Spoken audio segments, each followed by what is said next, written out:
खोपोलीतील दत्त मंदिर सेवागिरी मठात भव्य भंडारा। नमस्कार, मी डॉक्टर ओंकार पेंडसे आणि आपण पाहत आहात संपादक राजशेखर परब यांचे रायगड टुडे न्यूज। खोपोली शहराच्या मध्यभागी सह्याद्री पर्वतरांगांच्या पायथ्याशी निसर्गरम्य आणि शांत वातावरणात हे सुंदर दत्त मंदिर वसलेले आहे। या मंदिराला सेवागिरी मठ किंवा झेनिथचा मठ म्हणूनही ओळखले जाते।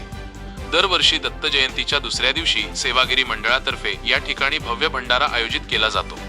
या भंडाऱ्यासाठी खोपोली शहरातील सर्व व्यापारी, नामवंत उद्योजक, राजकीय नेते आणि सामान्य नागरिक मोठ्या उत्साहाने आणि श्रद्धेने एकत्र येतात। खोपोलीकर नागरिक मोठ्या भक्तिभावाने या भंडाऱ्याला उपस्थित राहतात आणि अनेक जण सढळ हाताने मदत करून आपले योगदान देतात। या सेवागिरी आश्रमाचा परिसर अतिशय रमणीय आणि एकांत असल्यामुळे लोक येथे येण्यास अधिक पसंती देतात। आज या दत्त मंदिरातील भंडाऱ्याला खोपोली नगर परिषदेचे माजी नगराध्यक्ष दत्ताजीराव मसूरकर, माजी नगराध्यक्ष डॉक्टर सुनील पाटील, रायगड टुडे न्यूजचे संपादक राजशेखर परब आणि सामाजिक कार्यकर्ते व 2025च्या निवडणुकीतील प्रभाग क्रमांक 3 चे उमेदवार श्री अनिल सानप यांची प्रमुख उपस्थिती होती।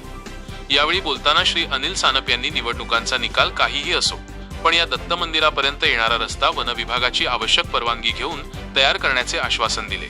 त्याचबरोबर त्यांनी या मंदिराचा परिसर पर्यटनाच्या दृष्टीने विकसित करण्याचा आपला संकल्प व्यक्त केला। पर्यटन वाढल्यास स्थानिक लोकांना रोजगाराच्या मुबलक संधी उपलब्ध होतील आणि त्यासाठी मी पूर्ण प्रयत्न करेन, असेही श्री अनिल सानप यांनी स्पष्ट केले।